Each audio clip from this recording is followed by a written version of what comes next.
We hit record and want to welcome everyone back out today. Glad that we could all make it and we're able to navigate the time change. Um, and let's see here. Today we are jumping in to chapter 16, the mystery of compulsion. And this chapter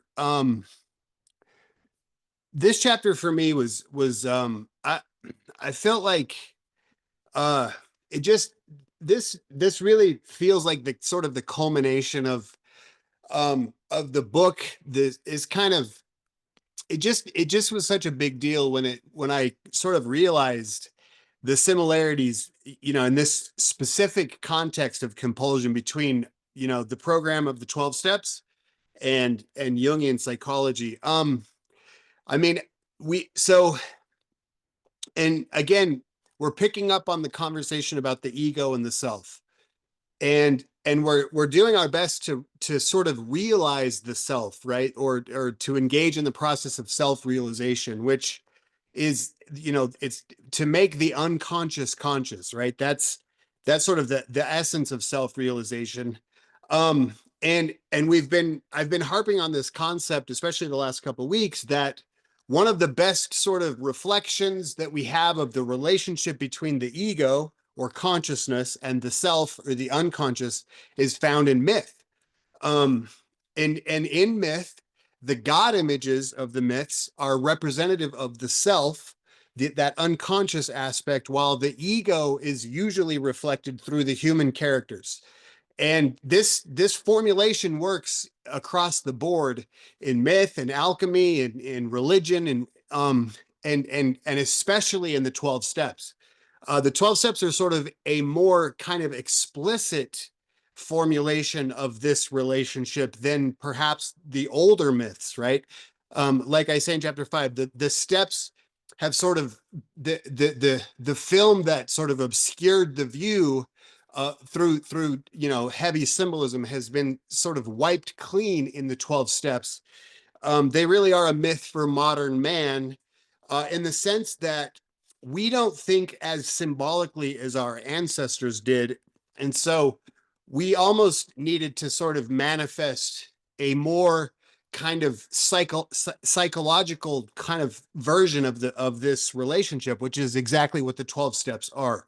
Um, and in the 12 steps, what we have, the relationship is set up as the we of Alcoholics Anonymous represents the ego, and the higher power represents the self. But this is sort of the twist here, right? Is that the self is also represented in the 12-step myth through another component, another unconscious component. And Wilson had called that, the King Alcohol, the boy whistling in the dark are a few that we've already seen. We also have the hideous four horsemen, the alcoholic mind, the obsession of the mind, right? All of these are also representative of the self, and they really hint at what I've been calling the ego's delusion of control, right? And underlying all of this, right, is the mystery of compulsion, which is the title of this chapter. So that's what we're going to talk about today, is the mystery of compulsion. So when we talk about the self, we're talking about the God image and vice versa. And that means that the compulsive component of the psyche, which we're familiar with in the 12 steps, so clearly is indelibly tied to our experience of God. And that's quite the statement, I think, to make. And it's really a Jungian concept, right? And what this means is that the compulsive component of the psyche uh, is that it really is a manifestation of the God image, right? Or of God working in our lives. Another way to say this is that when we become conscious of our compulsions, we are becoming conscious of God working in our lives. And again, this is all from a psychological perspective, right? Is that the self is reflected through the God image. Um, and so I just want to kind of build upon this concept throughout this chapter. This is the first paragraph. It says, read psychologically, myths like the fall and the atonement depict how the self disrupts the ego's intentions, frustrating its need for security and comfort in order to wake the ego from its delusion of control. In order to wake the ego from its delusion of control, the self must snatch away our fancied freedom of will. And that was a quote we saw in the last chapter. In 1961, when asked to define his notion of deity, Jung responded by describing this very function of the self. To this day, he says, God is the name by which I designate all things which cross my willful path violently and recklessly, all things which upset my subjective views, plans, and intentions, and change the course of my life for better or for worse. Here, Jung intentionally conflates his concept of the self with that of the God image, referring to the aspect of the unconscious that alters the course the ego intends, or as Bill Wilson put it, renders our little plans and designs useless, smashing the delusion that we can wrest satisfaction and happiness out of this world if we only manage well. So I chose to introduce the idea of the mystery of compulsion with this statement from Jung because it fits so well with Wilson's statement, right? And that because what Jung says, is the God image is whatever upsets his subjective views, plans, and intentions, right? And what we say in the 12 steps is very simply that's what we call unmanageability. And so Jung is directly correlating unmanageability with the concept of God. And that's a really fundamental notion in Jungian psychology. And it fits so well in the 12 steps. But it's almost so it's so fundamental that it's easy to overlook, right? But one of the kind of key catchphrases, I guess, for me is when we speak of God as the gift of desperation, right? God. That is another way of saying that God is indelibly tied to our unmanageability. Psychologically speaking, then, the self is the chief cause of our unmanageability. And so if we want to catch a glimpse of God working in our lives, we really need to pay very close attention to those moments when we feel unmanageable.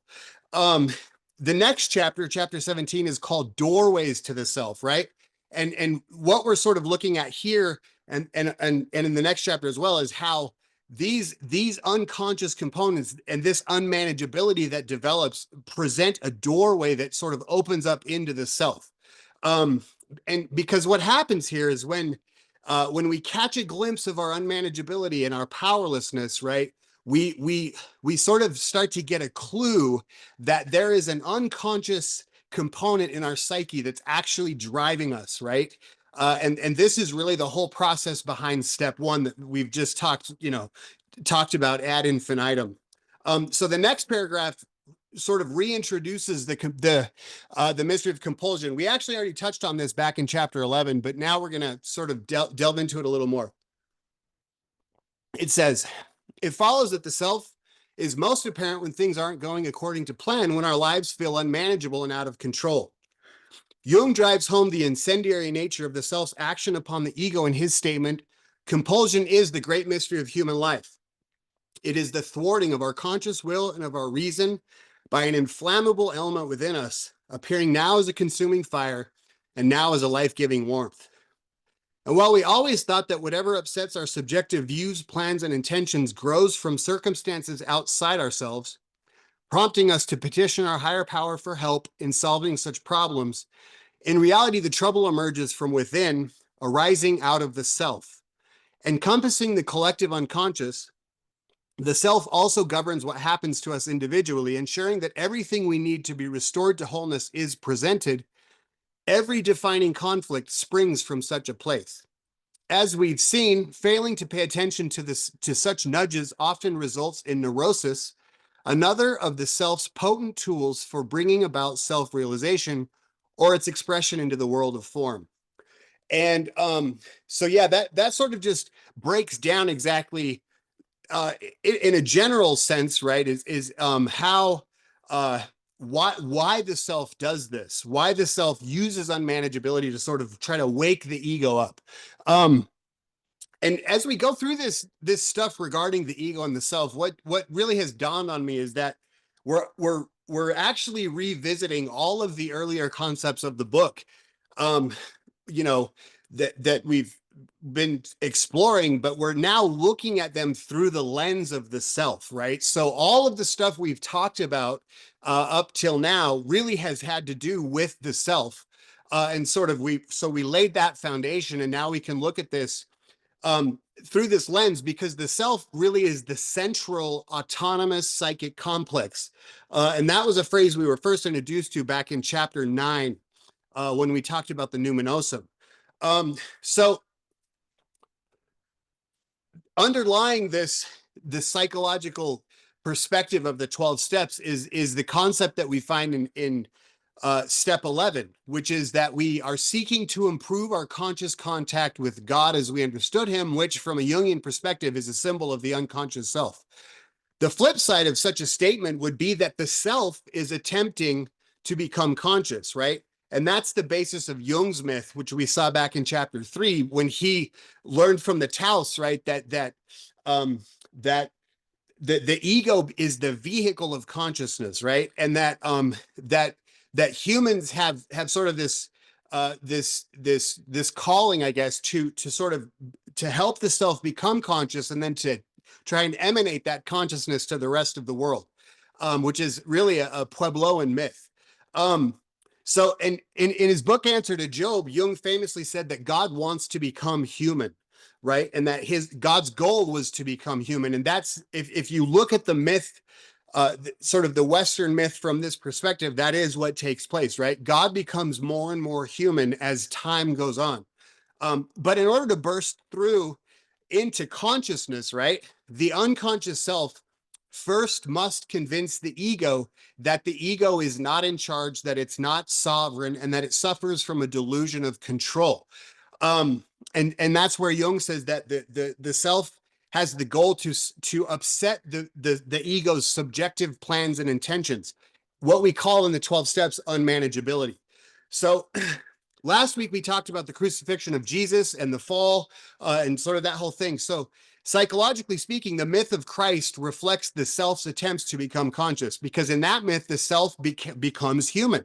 And it sort of achieves a level of self-realization, right? The whole thing is a symbol of sort of the individuation of the ego. But this works both ways, because what happens is, as the ego becomes more conscious, then the self also, so it's like the ego increases its consciousness, and as that happens, the God image becomes more and more human, or it incarnates, right? Or the other phrase for that is it becomes more realized, right? Self-realization. In this quote, Edinger explains that in order to do this, the self must erupt into conscious life, which it does through the suffering and the passions of the ego. So I'll read this.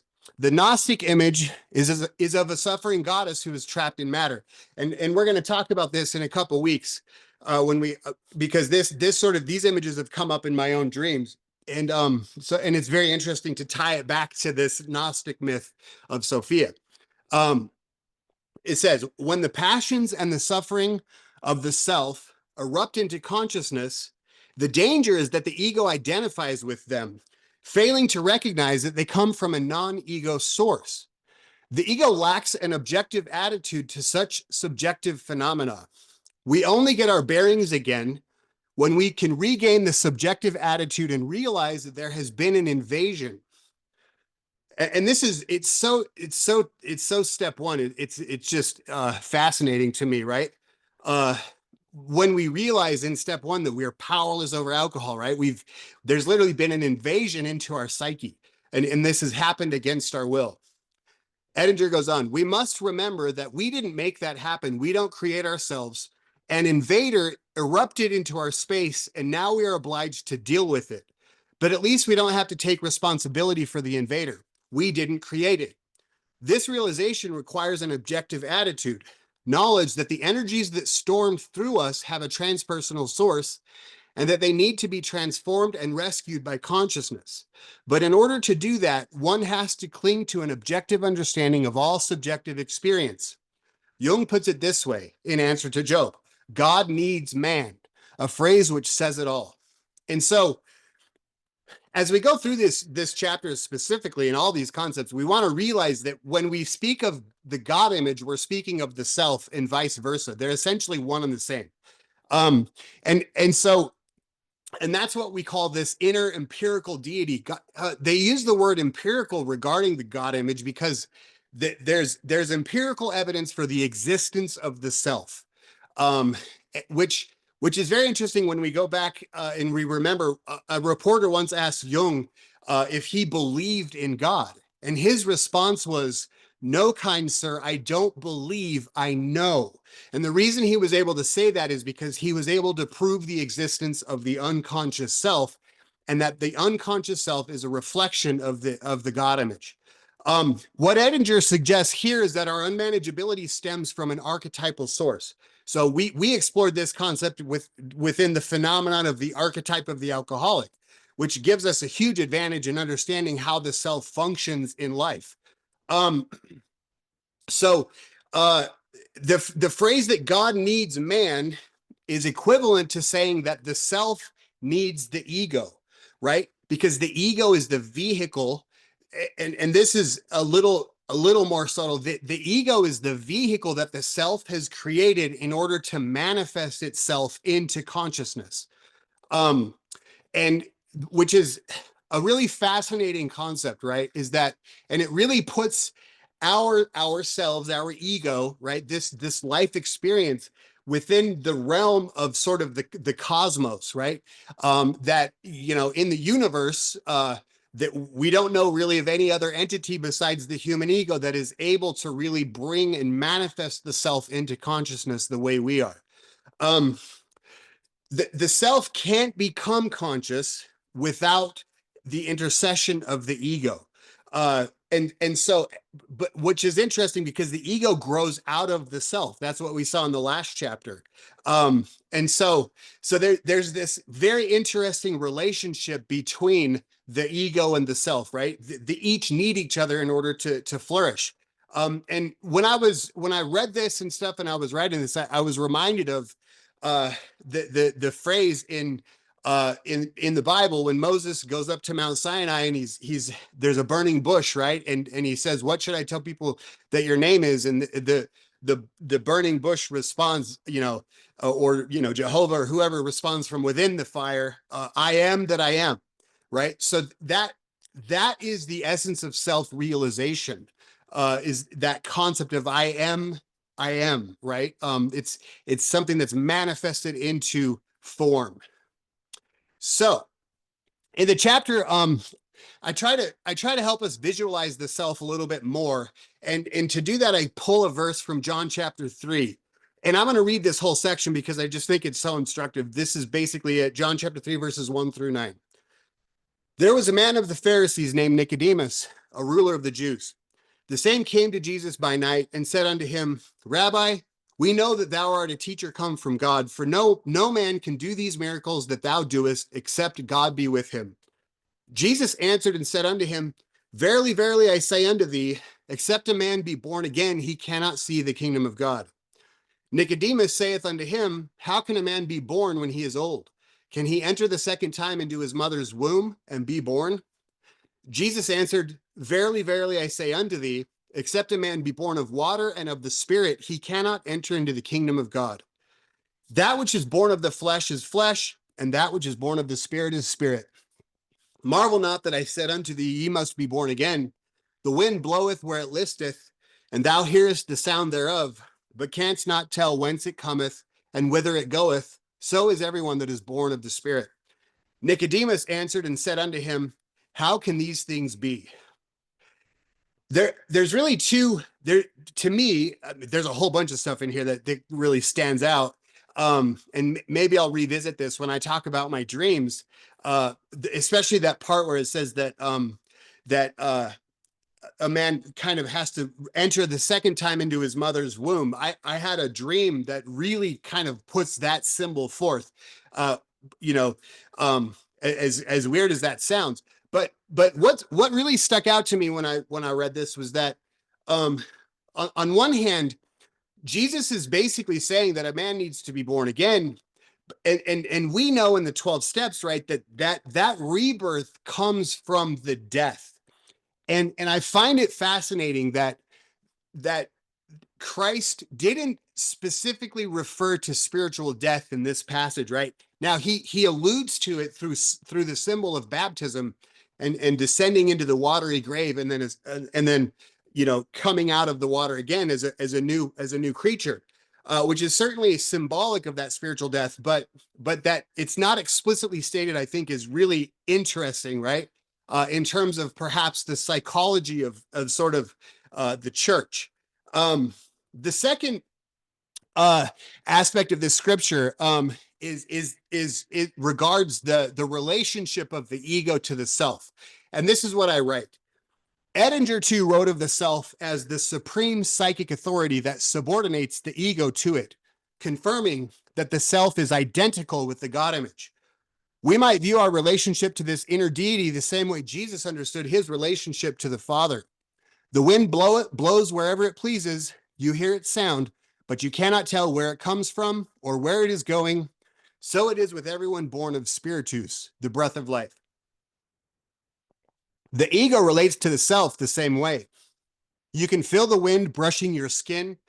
You can hear it rustling the leaves and see it course along the water, but you can't see, hear, or touch the wind itself. Similarly, the ego may sense the presence of the self. It may even make an educated guess about its function, origin, and purpose, yet it will never fully conceptualize the unconscious self since it cannot see, touch, or hear it directly. And so we're really faced with a tremendous challenge here, right? Is to try to comprehend something that is incomprehensible, which is the unconscious. The challenge of comprehending the self boils down to our ability to actually recognize our own experience of the self, right? The self is not something that can be comprehended, but it is something that can be experienced. And that experience most often will come through unmanageability at first. And that's why I just think it's fascinating that Wilson, he opened the 12 steps with step one, right? Which is such a key component of the overall picture. But you would have thought that if he was using his rational mind to formulate the 12 steps, he might have skipped over the first part because it has nothing to do, right? Our program has nothing to do with drinking or using. It's all about recovery from.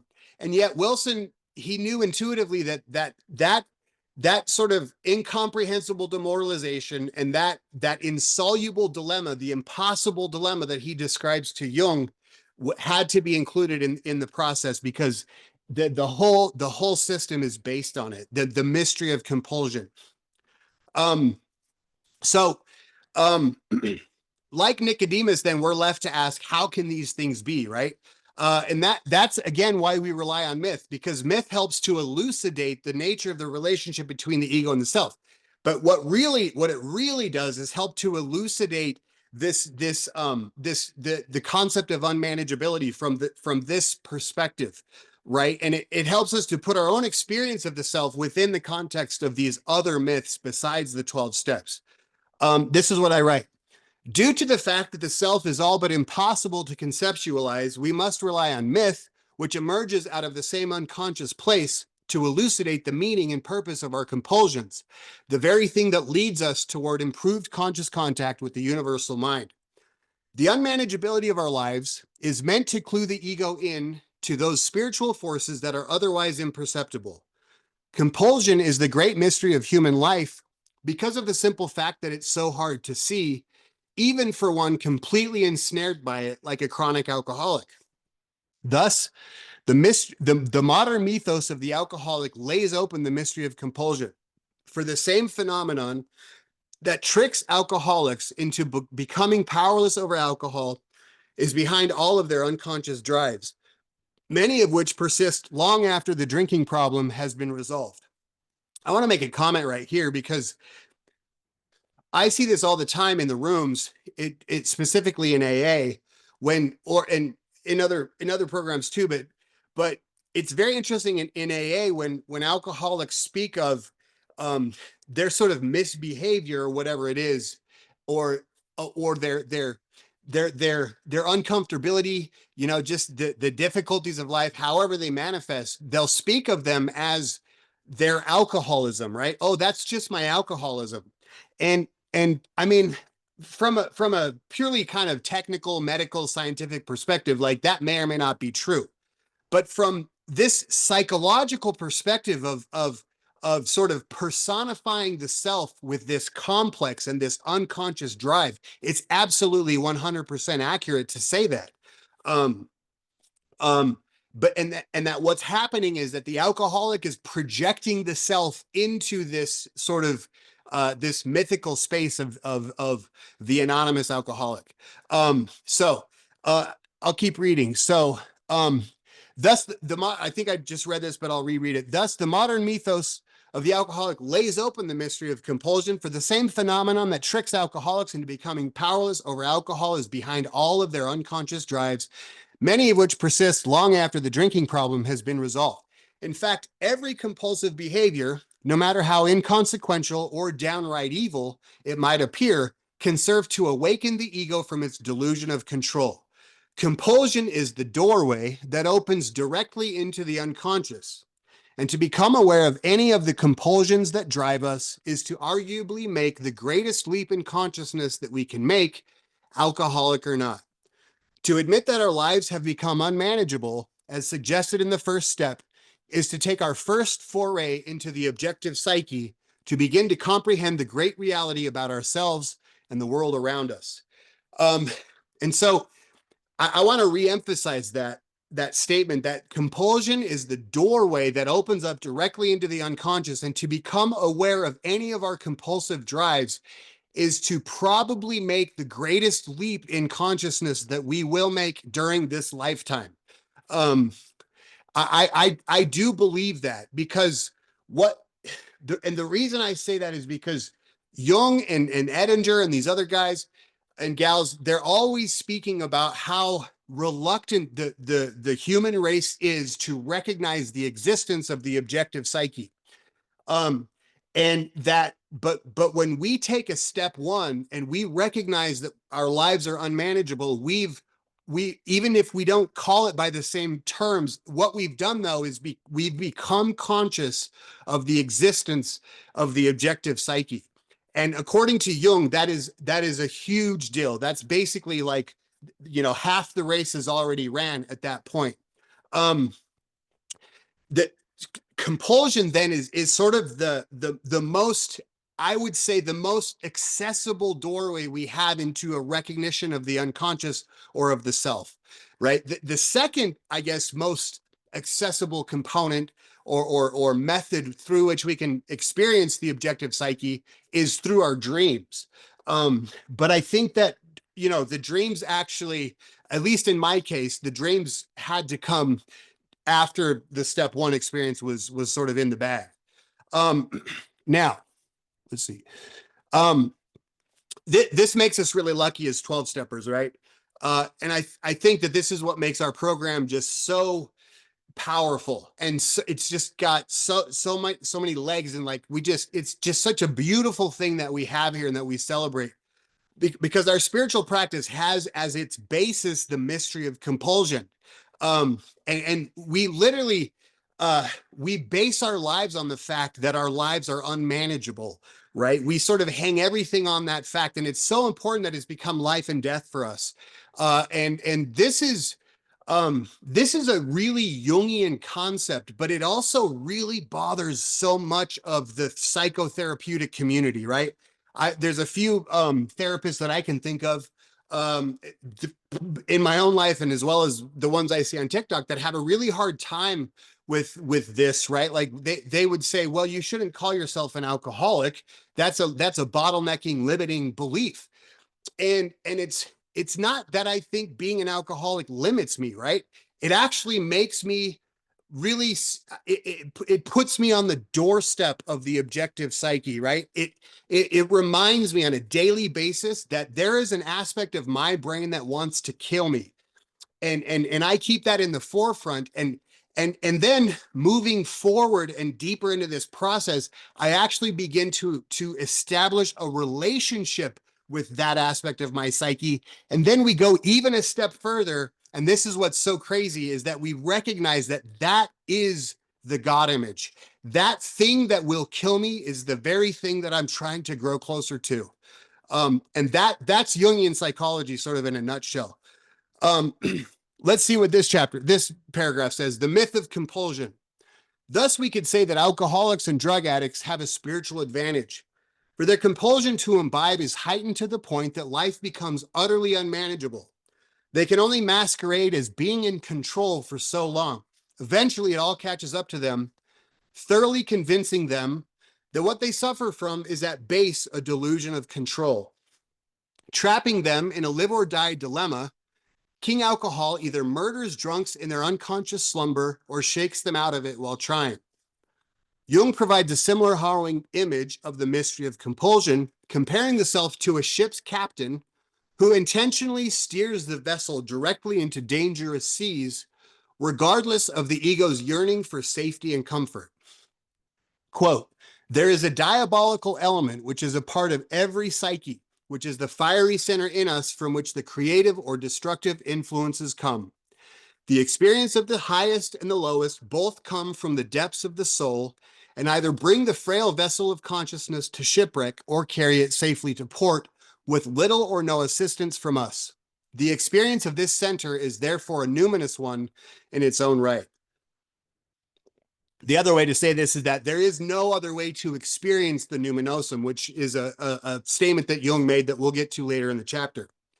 So the ego that still can't recognize its delusion of control believes that it is the center of the psyche, right? And this is where we get the term egocentrism, and it's literally the sort of the defining characteristic of Western consciousness, right? Is this egocentric belief that there is no objective psyche, right? That the ego, that even that consciousness creates the unconscious, right? But once you've experienced the self the way we have, and then you start to kind of look at it through the lens of Jungian analysis or depth psychology or whatever, that then you begin to recognize that the ego isn't the center at all, right? That there's another aspect of of consciousness which is the center, and that's called the self. And the ego really is at pains to come to figure this out. That is the goal of life. I'm going to read this. This is my commentary on that quote we just read from Jung. Whenever we engage in thoughts or behaviors that we don't really choose, the self is at the helm, steering our course from unfathomable depths. Drawing once again from the analogy that Jesus gave of spiritus, compulsion is the invisible force of the self that is apprehensible, driving the ego the way the wind drives a sail, often sending us right into the eye of the storm where real damage is done.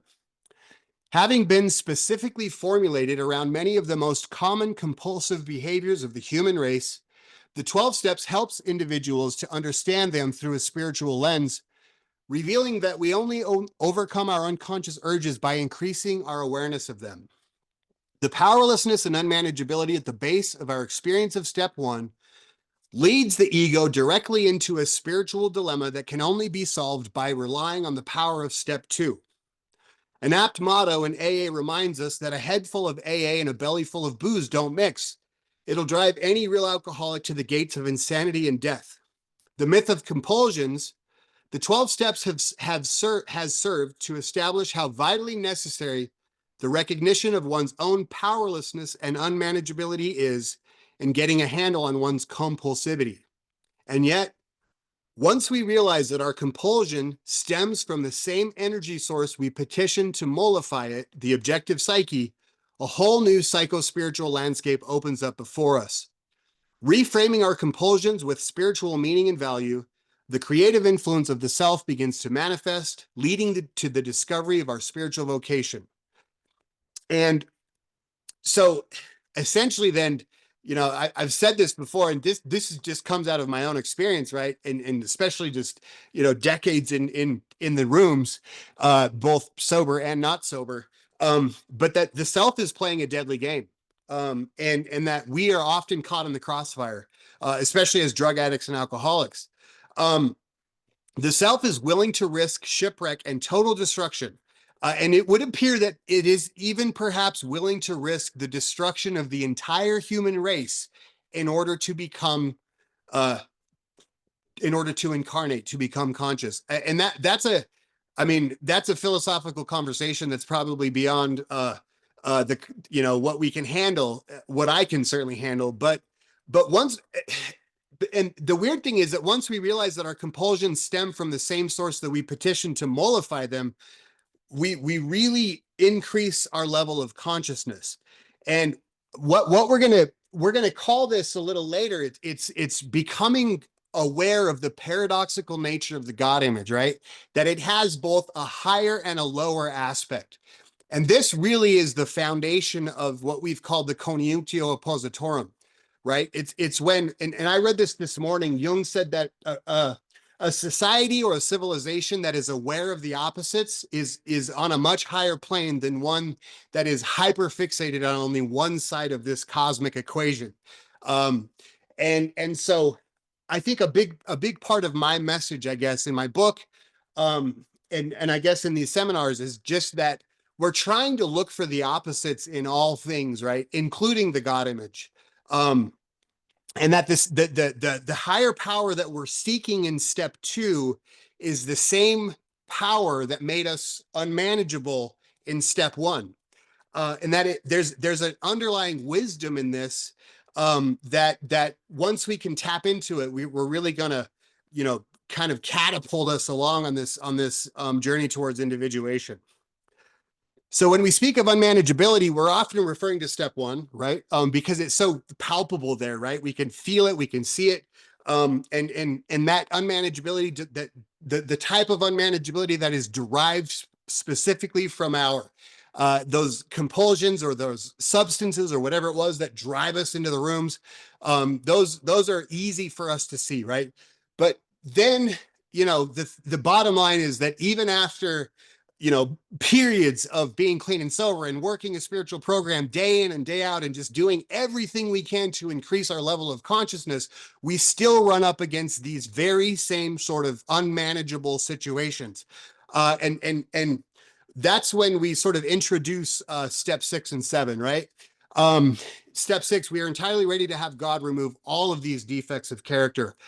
In his book, 12 Steps and 12 Traditions, Wilson brings up an important point when it comes to these bouts of unmanageability that we experience in later sobriety, I love what he says here. I didn't include it in the book, but I'm glad to include it here. So there's an interesting quote in that chapter in 12 Steps and 12 Traditions where Wilson says that that step 6 is the step that separates the men from the boys and the women from the little girls, right? And that's sort of our favorite kind of catchphrase when we talk about step 6. But there was another statement that Wilson made in that chapter that I think is even more insightful. And this is where he compares our recovery from alcoholism, so the compulsions surrounding step 1, with the bouts of self that we experience, deeper into the program. And this is what Wilson says: having been granted a perfect release from alcoholism, why then shouldn't we be able to achieve by the same means a perfect release from every other difficulty or defect? This is a riddle of our existence, the full answer to which may be only in the mind of God. Nevertheless, at least part of the answer to it is apparent to us. And so, just like Carl Jung in so many respects, right? Here, Wilson alludes to the fact that compulsion is indeed the great mystery of human life. And I think all of us who have attained a certain degree of honesty, I guess, or of self-reflection, we have to admit that we have also come up against the same question, right? Why do I continue in such and such a behavior, or why did that happen, or how in the hell did I ever let that happen? I thought I was working a spiritual program. And we feel like we have a certain level of consciousness, right? And yet we still will pull our lives to the ground over and over in some cases, right? Um, it's very interesting to this really. I'm hoping that the concept of the self will answer this riddle, right? And I have kind of a short story about it, which I remembered this morning. My editor, when I was writing this chapter specifically, um, she's been in the Jungian community for 30 years. She's not a trained Jungian. She's an editor. She does a lot of work for editing books for other Jungian authors. She's a great woman. And when I was writing this chapter about the self and the ego, um, she was having a really hard time, really kind of grasping it. And then she came to me one morning and she said, I realized this thing. Like I do experience the mystery of compulsion. And she said, because every so often, I'm trying to lose weight and I just will literally just eat chocolate ice cream right before I go to bed. And it drives me crazy and I can't figure out why I do it. And and then which is great, but then she made the next step, which was huge. She went to her friend. She has a friend who's also an author who would answer many of the questions that would come up while she was editing my book. So she's great because she was always trying to stay a step ahead of me. And she went to her friend and told her friend this story. And the conversation was that she said, Cody would insist that it was the self that makes me eat the chocolate ice cream, but I'm almost 100% convinced that it's the ego. And she's right about that. I would have told her that it was the self, and her friend did confirm. She said, yeah, it's not the ego. The ego is the victim of the self. It's the self that drives you to eat the ice cream. And I, I mean, so there you have it, right? This woman is not in the program. But even she experiences the self, the compulsive nature of the self, right? And Wilson is up against it, here too. And anyone who knows, Bill Wilson's history should be pretty clear that he was also driven by certain compulsions.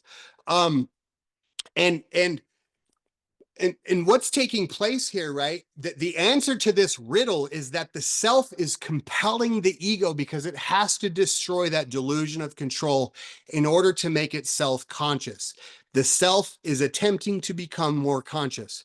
Um, the next few paragraphs kind of are my commentary on this little thing about steps 6 and 7. So steps 1 through 3 address the compulsive dynamic that exists between the self and the ego, but steps 6 and 7 provide even more compelling context of its profound mystery.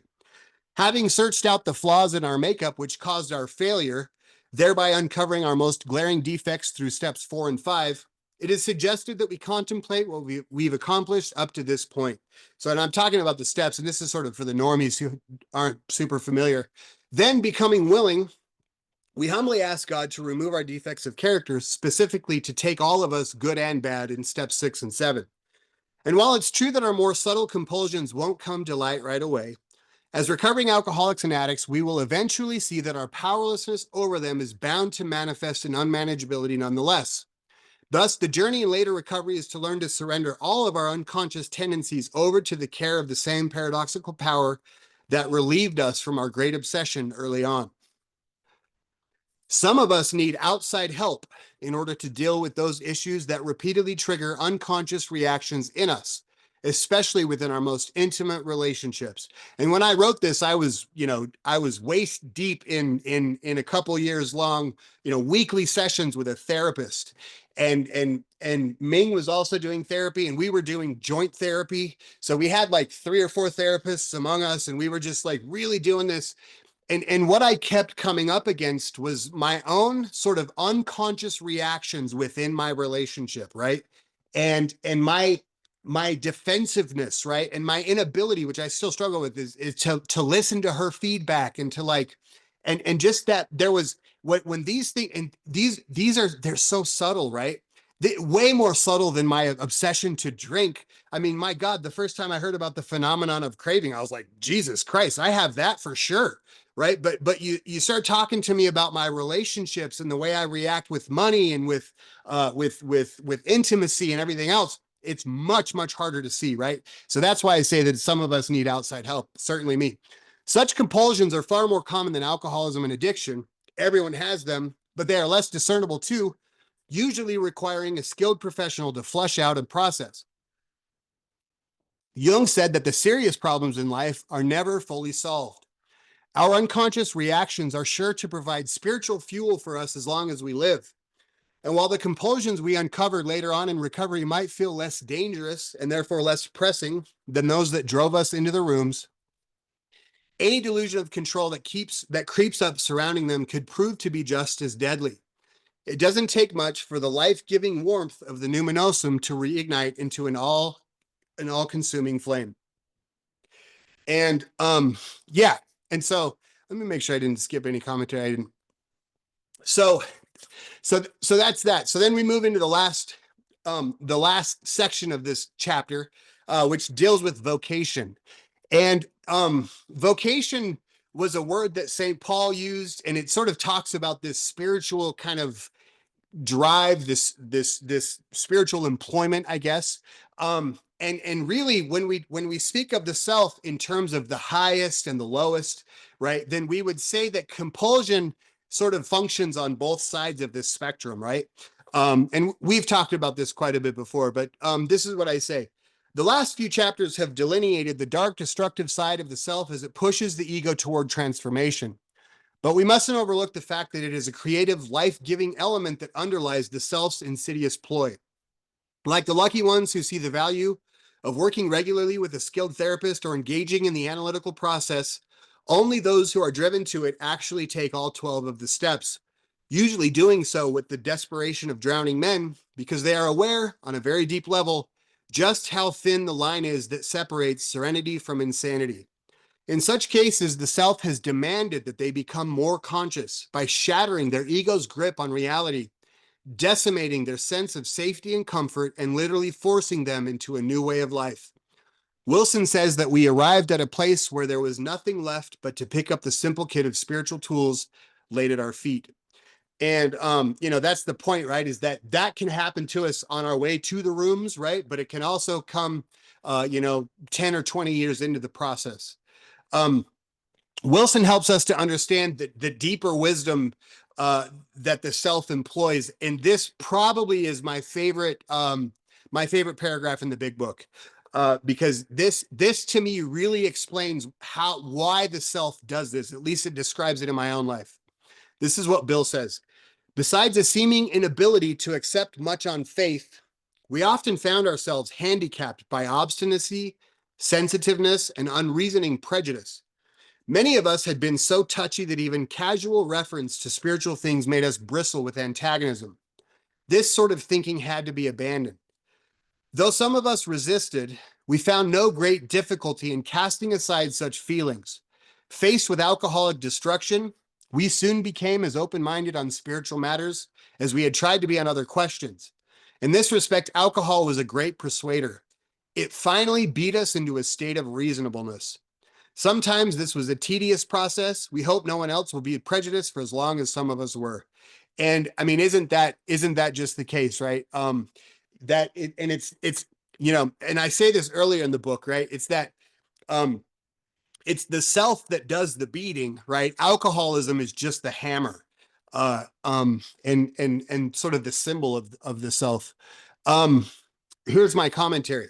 Once repelled by even casual references to the things of the spirit, recovered alcoholics are engendered with an almost monkish discipline. Having discovered their vocation,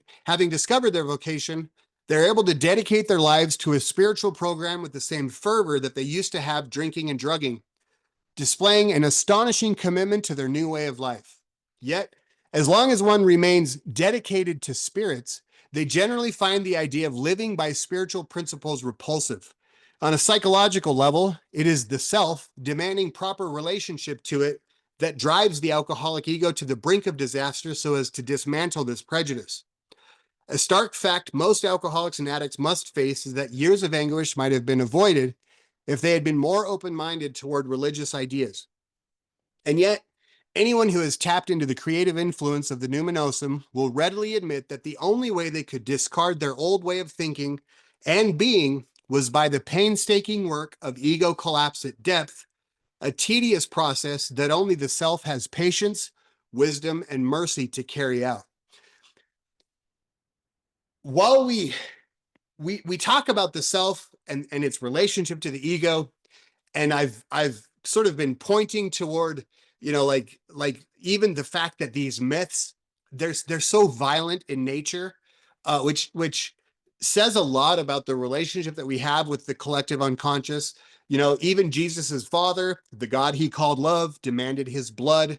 There, it's very interesting that this is such a troublesome, problematic relationship, right? Um, and I really try to hammer that point home. But the bottom line is that if you've made the journey right across the threshold or whatever, through the doorway which leads into the self, where you can actually understand the paradoxical nature of these symbols, then what you find is that on the other side, there's a tremendous mercy and compassion underlying this insidious game that it appears that the self is playing, um and that it was only the self that could have made it happen, right? And no matter what our prejudices were in regards to spirituality, the self was masterful in the way that it dismantled those prejudices and sort of, launches us into a new way of living and seeing the world. And that I think is just is worth mentioning.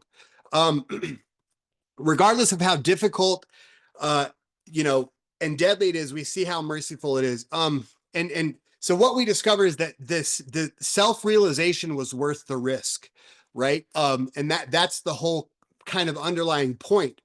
In this quote, Jung explains that when it comes to surrender, it is recommended that the ego delay, right? That the ego holds out for as long as it can. And this I love. There's a famous guy and whatever famous. He talks a lot in the rooms in a couple of different fellowships, and he says, that if you're thinking about going to one of these meetings, he says, quote, hold out for as long as you can. And I think that as funny as that sounds, right, to those who are able to hear him say that, there's actually a profound wisdom underneath it, and it's something that Jung sort of alludes to here. Jung says this: the self, in its efforts at self-realization, reaches out beyond the ego personality on all sides. Because of its all-encompassing nature, it is brighter and darker than the ego, and accordingly confronts us, the ego, with problems which we would like to avoid. Either one's moral courage fails, or one's insight, or both, until the end fate decides. The ego never lacks moral and rational counterarguments, which one cannot and should not set aside so long as it is possible to hold on to them. And this is why you only feel yourself on the right road when you have become the victim of a decision made over your head or in defiance of the heart. From this, we can see the numinous power of the self, which can hardly be experienced in any other way. For this reason, the experience of the self is always a defeat for the ego. And that's it, right? That the ego will not relinquish its delusion of control until it is thoroughly convinced. And the only way it can be thoroughly convinced is for it to hold out for absolutely as long as it can.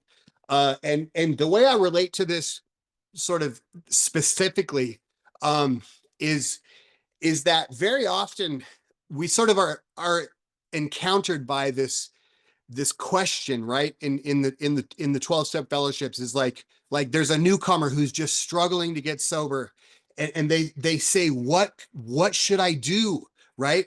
And if I'm being honest, the only answer that I have to that is just keep drinking, man. You just got to keep drinking until you got to drink until the wheels fall off, right?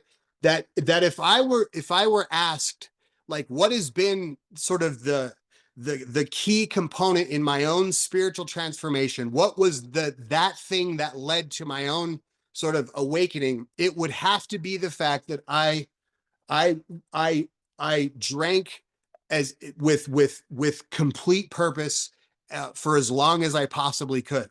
Right. That's the only thing that I did right, which is such a paradox, right? Because that's the thing that I was doing wrong the whole time, but it turns out that it was the right thing. And I think that sort of sentiment is captured here by Jung, where he says that as long as the ego has a rational counter argument, it should keep using the argument, the because all of those arguments and all of those they all have to be dismantled, right? To where the ego realizes that it doesn't actually have the answers. That's the only way this process works. This is a few slides for commentary, then as we kind of wrap it up here. This is Ettinger. And here he's speaking of the conjunktio, which is another kind of phrase that we can use for the process of the self becoming conscious, right? Or God becoming human, however you want to say it. This is Ettinger. The conjunktio might be defined as consciousness of wholeness, for instance, but it is exceedingly difficult to define precisely. I might feel like calling conjunktio consciousness a kind of higher or larger consciousness, but that wouldn't be strictly true to the opposites, because if it's higher consciousness, it's also lower consciousness. If it's larger consciousness, it's also smaller consciousness. Maybe we could call it eternal or transpersonal consciousness if these terms do not call to mind a contrary, but are considered to include the opposites of temporal and non-temporal, personal and non-personal. These thoughts just go to show how impossible it is to articulate a paradoxical experience and a paradoxical entity that is beyond logical categories, categories of rational discourse, which are based on the separation of opposites. And so one of the reasons that, experiencing or to have an experience of the self is always a defeat for the ego is that this experience will always be irrational. It's and that is by definition, right? The irrationality of the experience is something that helps to actually dismantle the ego's prejudice or its delusion of control. This is what Jung says: the extraordinary difficulty in this experience is that the self can be distinguished only conceptually from what has always been referred to as God, but not practically. Both concepts apparently rest on an identical numinous factor, which is a condition of reality. The ego enters into the picture only so far as it can offer resistance, defend itself, and in the event of defeat, still affirm its existence. The prototype of this situation is Job's encounter with Yahweh. This hint is intended only to give some indication of the nature of the problems involved. From this general statement, one should not draw the overhasty conclusion that in every case there is a hybris of ego consciousness which fully deserves to be overpowered by the unconscious. That is not so at all, because it very often happens that ego consciousness and the ego's sense of responsibility are too weak and need, if anything, strengthening. But these are questions of practical psychotherapy, and I mention them here only because I have been accused of underestimating the importance of the ego and giving undue prominence to the unconscious. This strange insinuation emanates from a theological quarter. Obviously, my critic has failed to realize that the mystical experiences of the saints are no different from other effects of the unconscious. And I just thought it was important to point this out, right? Because I personally myself, I'm sort of fascinated by the destructive power of the self, mostly because I just really like to walk, the opposite direction of basically everybody else. Because so often we refer to as the self as this sort of this higher being, this being of light, right? When it's not, it's actually both. But what's important here is to also recognize that very often the ego needs to be given strength. And that if the ego encounters these, shipwreck too soon, then it can be absolutely destructive and deadly. And so, I mean, it is a question of practical psychotherapy, as Jung says, but it's perhaps a question of practical sponsorship as well. Trying to determine how sort of confrontational we're supposed to be, how loving we should try to be. It's certainly everybody is kind of falling under a different category. when we talk about this stuff. So finally, this is the last paragraph of the chapter, and this is kind of what it says to sort of summarize. Our defining problems are uniquely tailored to us, emerging from the unconscious self. Shrouded by our judgments about our character, our moral convictions, and our inability to live up to the standard that we've set for ourselves or for others, such insoluble conflicts are meant to be unbearably painful, and yet a desire to escape the pain is never enough to solve them. For even after the ego realizes its need to be recreated, it still must accept the fact that of itself it lacks the power to do so.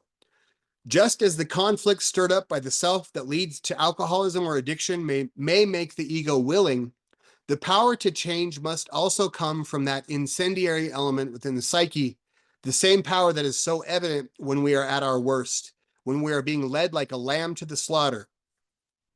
The same power that is so evident when we are at our worst is what ignites a fundamental change in our attitude and perspective. Thus, Jung encourages us to hold out for as long as we can, for we never get placed on the path until we become fully convinced that a decision has been made over our head and in defiance of our heart. The essence of step 1. Compulsion is the only thing powerful enough to defeat the ego, and one is unlikely to experience the numinosum, as Jung says, in any other way. And so, with that, I will now turn it back over to Duncan, and we'll open it up.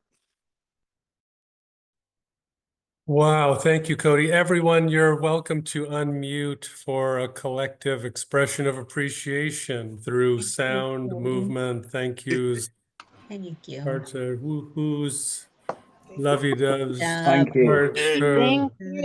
You can use That was your brilliant. emojis. Thank you Brilliant. so much, Cody. Thank you, I have to Cody. get your Bless you. book. Thank you so much. I learned so much. Yeah, Really just enjoyed wonderful that. and your energy. Yeah, fabulous. Loved it. Thank you so Thank you. much. Thank you. Great Thank stuff. you. Whoa. Thanks a lot. That's a lot of stuff. Wow. Okay. Let's move now toward a Q&A session. We'll open up for questions of Cody, and he will answer as best he can. We're doing 90 seconds to give people a time to ask a question, but please don't share longer than you need to get to your question so that we can get to everyone. We'll start with Sarah. I'll ask you to unmute. Hi, Cody. Thank you so much. I've heard this in program before, and I'm really hearing it from you now, that my job, I'm in the food program, that my job as a sponsor is to get out of the way of a person's first step experience, not prop them up, not offer them empty promises, to say, well, maybe you ought to, you just need to keep eating or drinking or whatever you're doing until whatever, but for me to stay out of the way.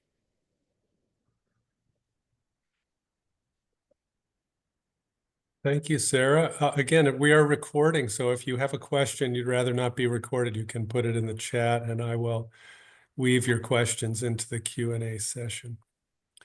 Philip. Oh, whoops, Philip, I muted you. Come back.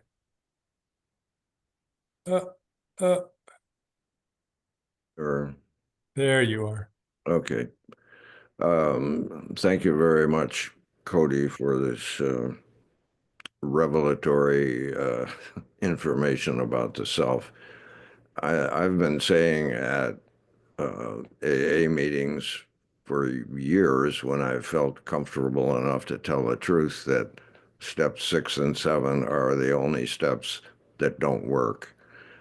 And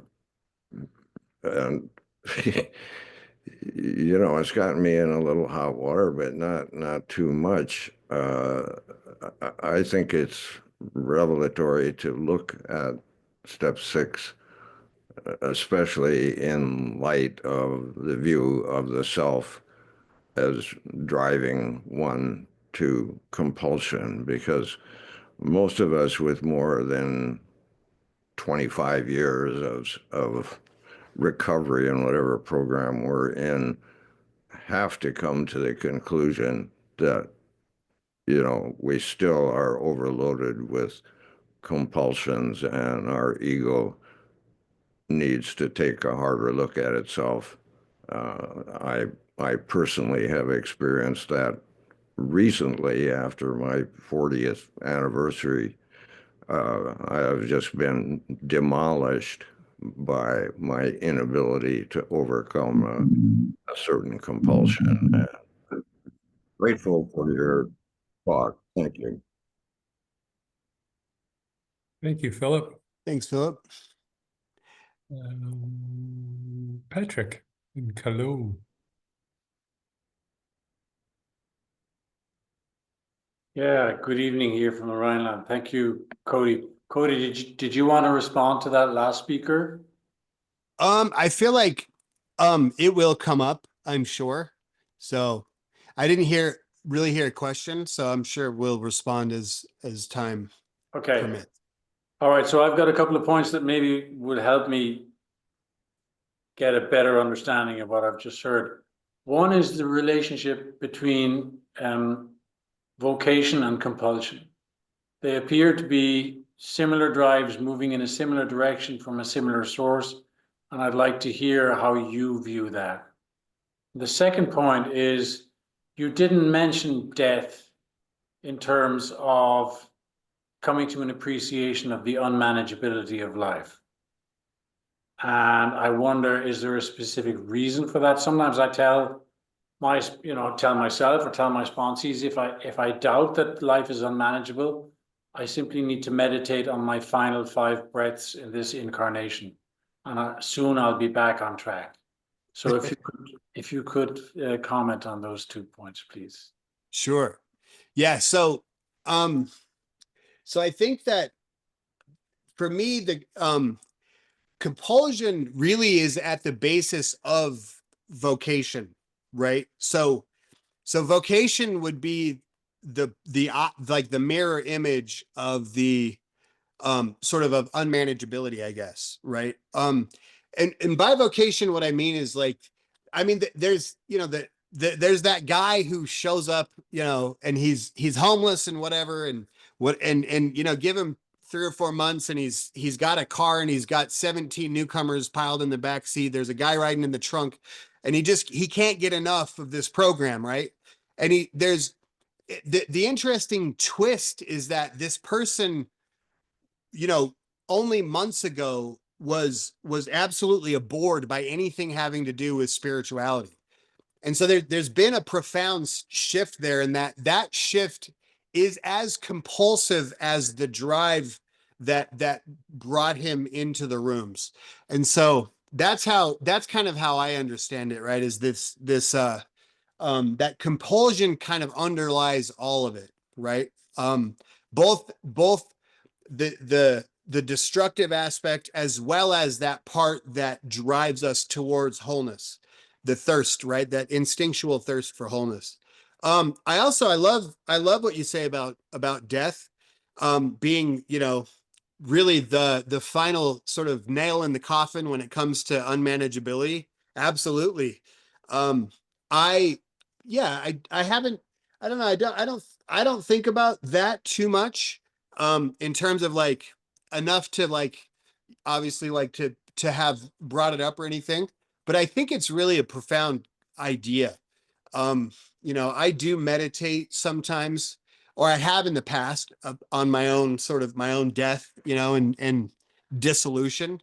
Um, but I'm a lot more interested in the here and now. I mean, like something has shifted in me quite profoundly. Like to me, like the whole thing of the afterlife and like what took place before, like I don't know, you know. I like something that Jung says, like life is a brief pause between 2 great mysteries. And that's certainly the case. And you know, unmanageability underlies all of it for sure. So thanks, Patrick. Thank you, Cody. Thank you, Fiona.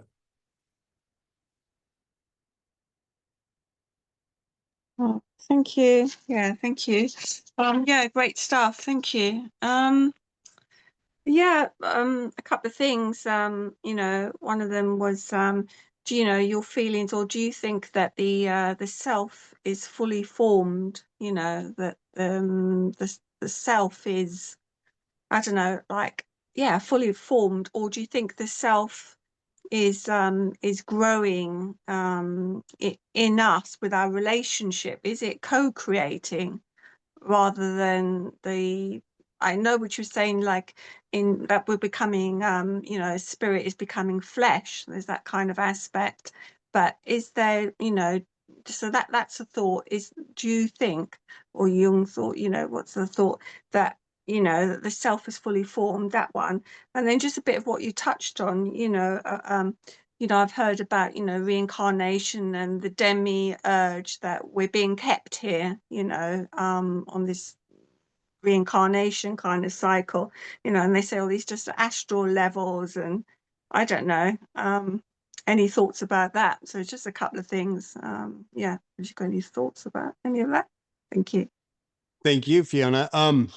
So the question as to whether the self is complete, or if it's, I think that's a really interesting question. I guess, I don't know if it can really be answered. I mean, it seems that the self is it's sort of expanding into the conscious realm. I mean, it's hard to say because it's unconscious. So, but it sort of, I don't know. It seems to manifest in us individually, right? So I think in that regard, it's certainly growing and becoming, and developing. Jung uses this really interesting phrase at a certain point that the creator, or the God image of the self, is dimly conscious, right? That this thing that we're sort of obsessed with is not as conscious as we are, which I find to be a fascinating idea. It makes me think of like artificial intelligence and the whole, this are we in a simulation kind of a thing, like what is this thing that is like trying to become conscious through us? It almost sounds like a sci-fi, a science fiction kind of notion, right? But I mean, and I guess, so that I don't know. I mean, Jung does say that nothing changes in the unconscious, which means that it is sort of a static thing, that it's, and that maybe what's taking place is that we are sort of mining our way into it, versus it's becoming like we're crossing the threshold towards it rather than it approaching us. Maybe that's what's taking place. I think that's a great question. As far as the demiurge and the, I'm not, so I like all these kind of Gnostic ideas. I don't have a lot of information quite yet to really comment too deeply on them.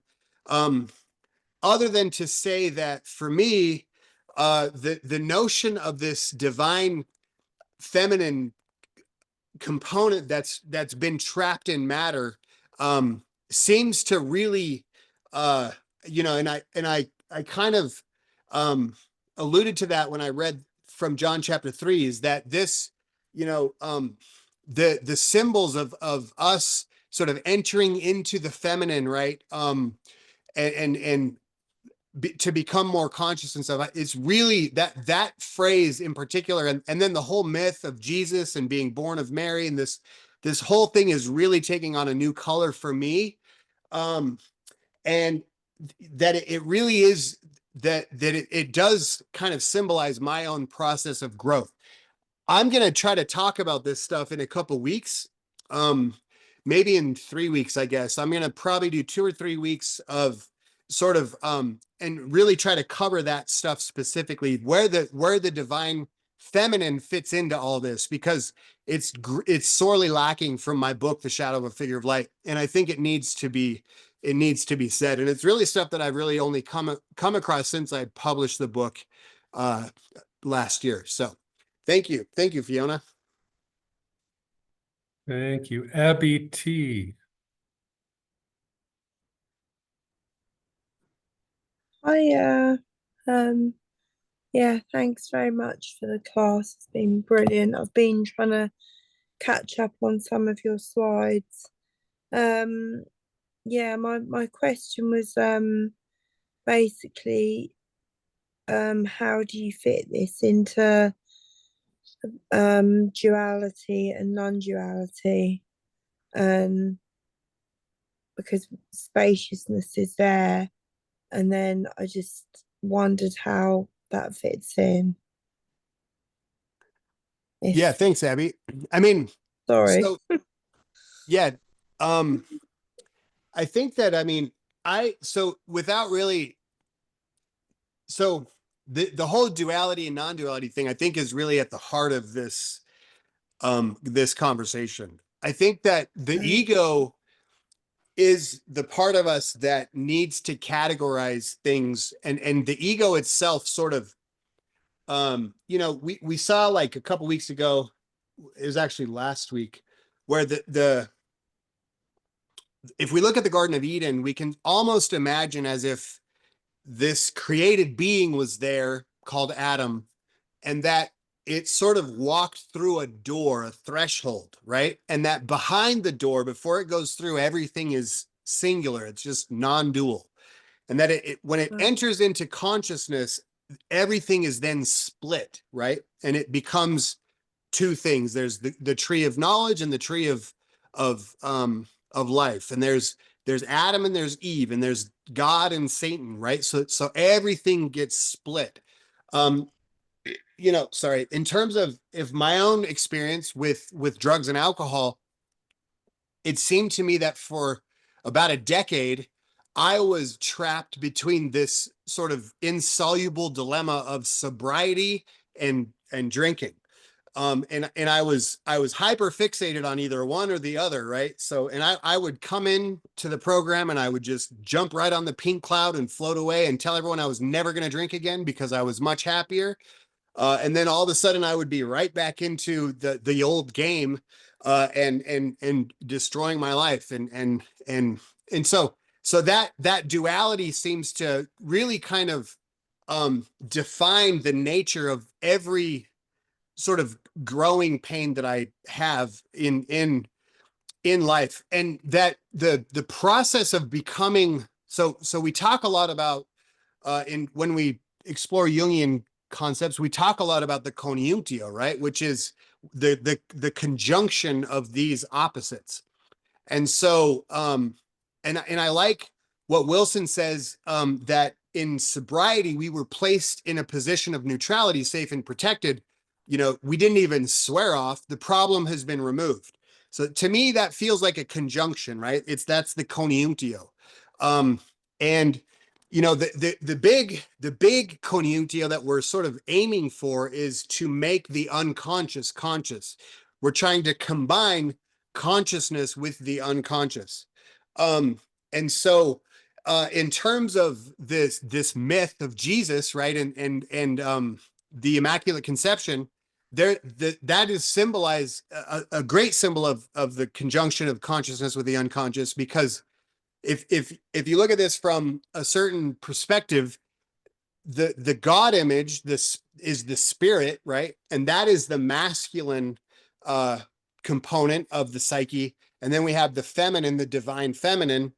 And when these two things merge, right? When consciousness and unconscious merge, then what comes out is a new creature, right? A new God image, which is sort of a conjunction of these two things. So it's very interesting because we start out in a singularity, then it becomes dual, and then the polarity is then combined, and then it becomes singular again. And that's why, within the myth of Jesus and stuff, very often he's depicted as sort of an androgynous character. He has both male and female traits, right? So that's kind of a symbol of the conjunction. So thanks, Abby. Thank you. Duncan. This this keeps coming back to me again and again over the course of this series.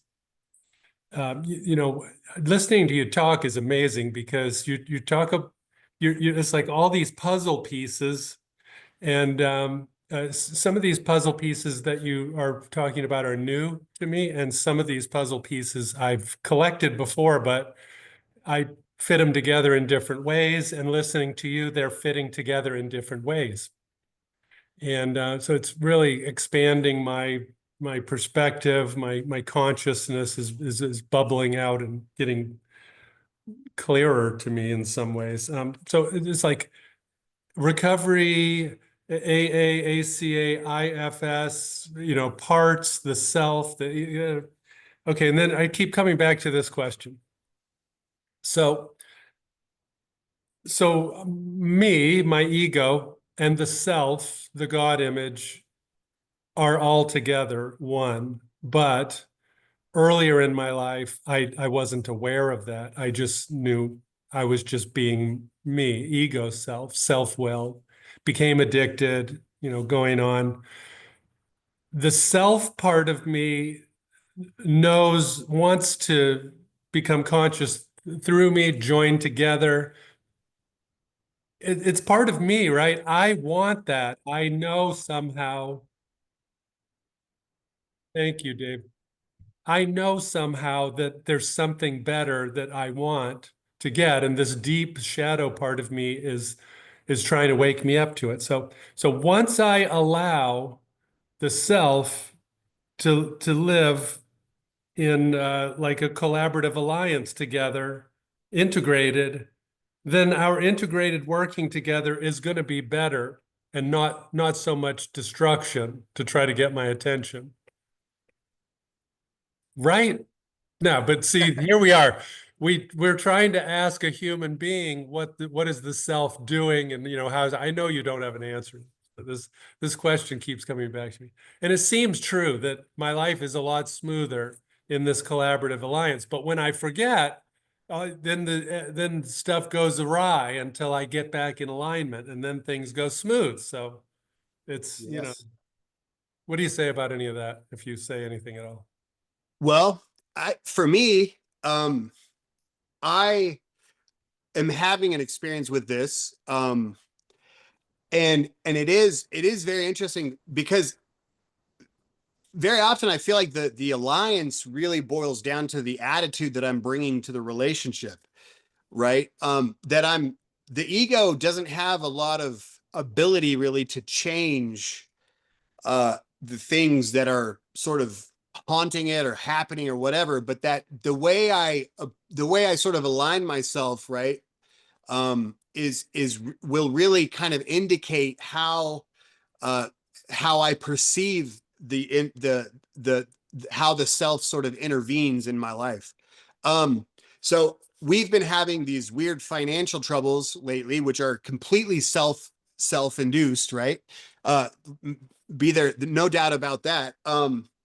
And sort of what happened for me was like my worst kind of nightmare, like this whole paranoia that I had, like, oh God, you know, I'm gonna have to go back and put my bags on and start doing all this work again that we've had employees to do for years. That finally came, and it was just sitting on the front door. And what's very funny is that for the first like 2 or 3 days during this giant transition, because one of our major employees quit, so I just like overnight I had to pick up his work, and but I had this funny dream right when that happened.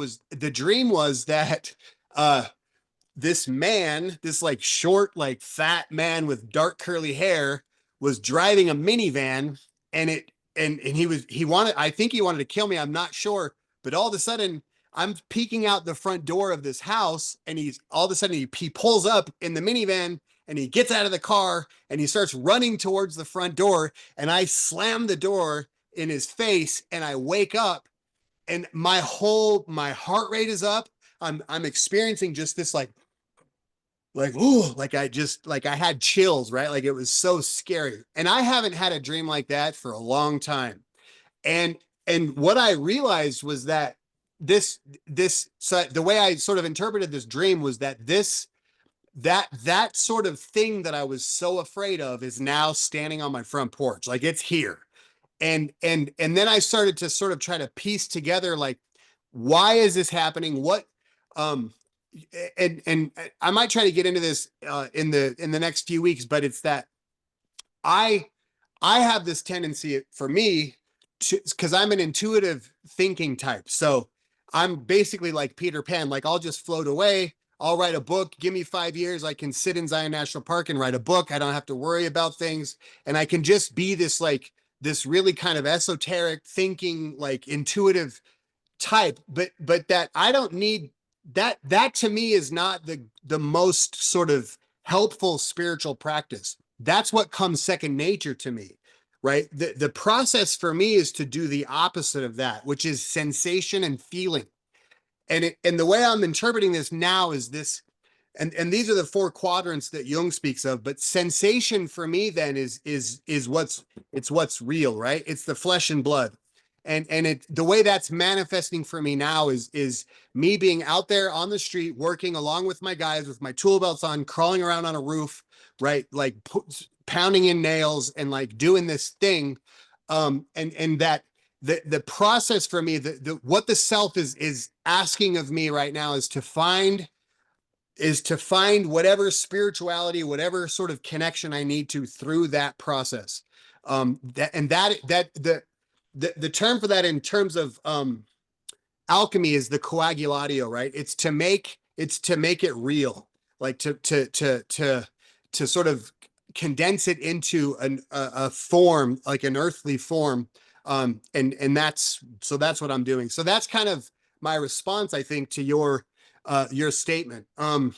So, and I think it's important, I guess, for me to remember that no matter how spiritual I'm feeling, right, there's going to always be a part of me that I'm not able to see. And that my goal really, and I don't like to do this because it's pretty easy to stay comfortable, but that I should always be trying to assess what is that thing that I can't see, right? Where am I missing the mark? Where is my shadow manifesting and I just can't see it, because of one reason or another. That really is the great question, right?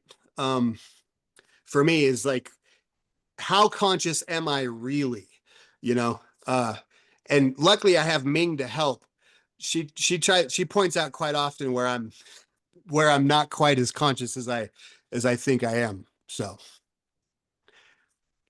thanks, Duncan. Thank you, Cody. Cody, we're at the top of the hour. Do you have time for these last 2 questions? Yes, absolutely. Okay. All right, come on, Bob. Bob B. Cody. I love the deep dive. I love getting into this stuff. Now, over the past, I'd say over the past 4 weeks that I've kind of activated again in the 12-step program, I've kind of become a knowledgeaholic, and I'm drunk now. And my problem is in reading your piece here, the one thing that concerned me is when we read, a head full of AA and a belly full of booze don't mix. It'll drive any real alcoholic to the gates of insanity. That's kind of where I am. I've got this total hypocrisy of thought where I'm learning all this great stuff, but I'm still compulsively eating, right? And it's becoming very frustrating, and it is definitely becoming a weight. And I could feel that energy bringing me down, right? It's almost as if that knowledge has become this cargo, this ballast that's driving me down. And so I guess my question is how do I pull up? How do I start an upward trajectory with this knowledge and use it as fuel for change? Yeah, I mean, Bob, your question is perhaps the most important question that certainly that you could ask, right? And I relate to this question in terms of, and I alluded to this earlier. A dear friend of mine is drunk right now, He's an alcoholic, and you know, one day he just was crying out, and he said, what do I do? And the problem for him is that there really isn't an answer to that, right? Like that this process, like Jung says that that the that man can only overcome the polarity of his nature through the terrifying process, through the terrifying experience of a process that works him rather than he it. Um, and so, and I think the great wisdom of the 12 steps is that because we have step one as part of our system, right, is that we can recognize that when we're still trapped in the powerlessness and the unmanageability, we're still engaged in the spiritual process. And that this, so, and so, and then, okay, so then I have another kind of short answer too, is the last time I relapsed, which was, it was like a year-long relapse or so. And I was just beside myself because I didn't want to be doing what I was doing, but I was literally just powerless to stop. And what I did, I made a conscious sort of decision then that I was going to engage in those rights, right? Which for me involved drinking and using drugs and all this, but that was going to become sort of the sacrament. And like literally I was engaged in a spiritual process. There was no other answer for me. And that was just my intuitive kind of sense was to do this. And that's what I did. And I mean, I ended up getting sober. So I don't know if that might work for you, but I would invite you to do your best to bring God into every single experience that you have, and to bring as absolutely as much consciousness as you can to the experience. And I would also suggest looking into active imagination. You could probably Google it. You could chat GPT it, because conjuring up an image surrounding this compulsive behavior may help you to sort of break the cycle. I've had this happen with me recently. It almost sounds too kind of oversimplified to actually work, but I've had some really good success with it too. So it's called active imagination. So thanks, Bob. Appreciate that. Thank you. Okay, it seems we're out of hands, so I'm going to move toward closing, and then we'll have fellowship time. Oh, it looks like there's a question. Yeah, how to become an author, a 12-stepper. What was your journey like becoming an author as a 12-stepper? So I'll answer that. I love this question. It was a challenge. You know, unfortunately, I think at least in the circles that I tend to frequent in 12 steps, to be an author is somehow blasphemy. It's like to try to, to profit off of the 12 steps, which is absurd because I think I've made like $65 off my book, and I spent thousands just to get it edited. You know what I mean? So, yeah. So, I haven't even seen a check yet, really, to be honest. But I think that, I think it's important that people, do, I mean, not just for the individual sake, but for the sake of the fellowships, is to put some stuff out there to try to write. I think that the way we sort of try to anti-intellectualize this process is a little bit detrimental. I think it's important in early sobriety that we don't want to bring too much, intellectual activity to this process because we're not going to figure it out. But I think once we've figured it out to a certain extent, that it's okay for us to sort of try to build on it and try to make new connections. And so the process for me has been tremendous, and it is part of my vocation. We talked about vocation today, and I highly recommend it. So Here comes Israel. Want to take Israel's question? I guess. Okay, come on in, Israel. Thank you, Duncan. Just to push a little harder, Cody, and I must now be caught to say that I haven't fully read your book yet, although I own a copy and it is within arm's reach, which is the best place for a book to be. I want to push back on your answer just now. I feel like that the pushback from, and I count myself to be part of the same communities, recovery community that you're a part of.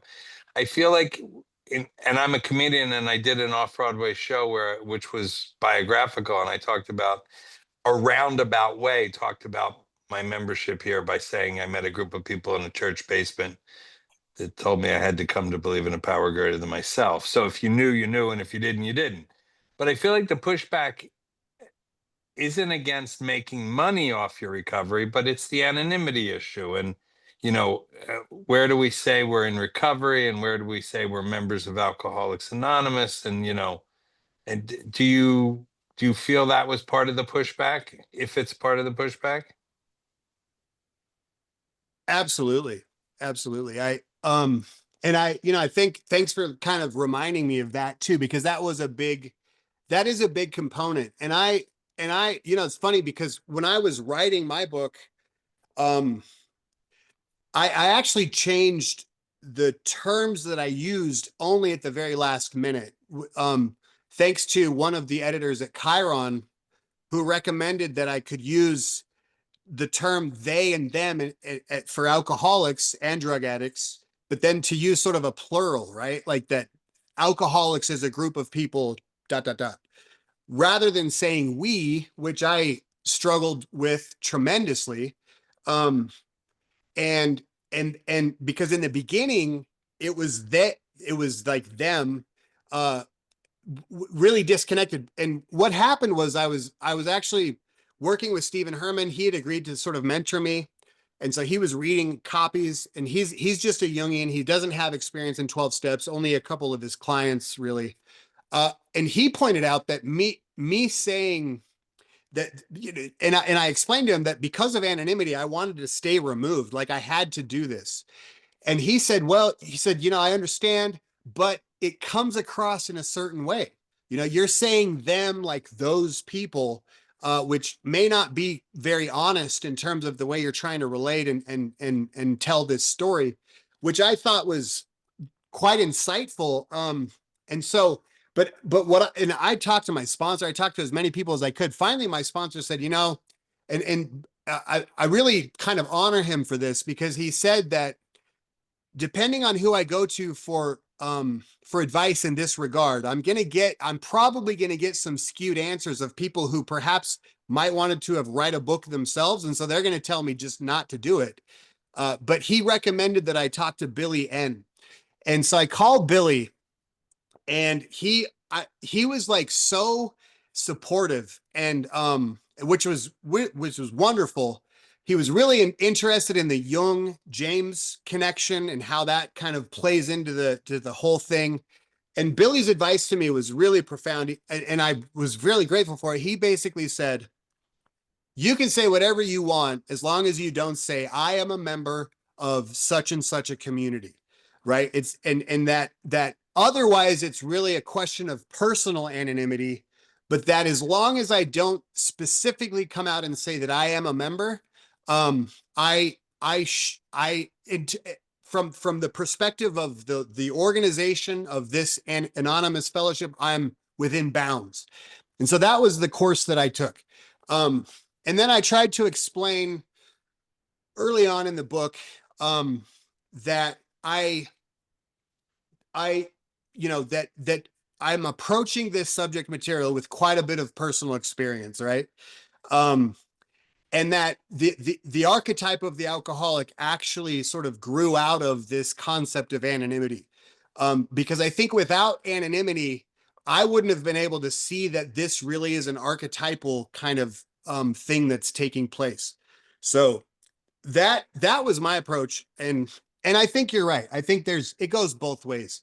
The anonymity as well as, trying to profit off our program. I mean, as far as I've read Bill Shaberg's book.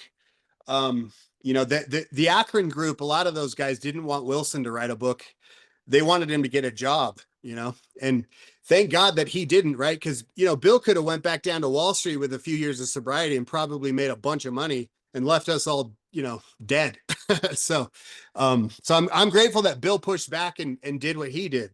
You know, it's very interesting. Thank you, Yisrael. Appreciate it. Thank you, Cody. So I'm going to move toward closing the presentation, and then we can discuss more. People are interested about publishing and other things that aren't really related to our topic today. They've said it's okay to close the presentation, and then we can have some fellowship time if you're available, or they can contact you privately.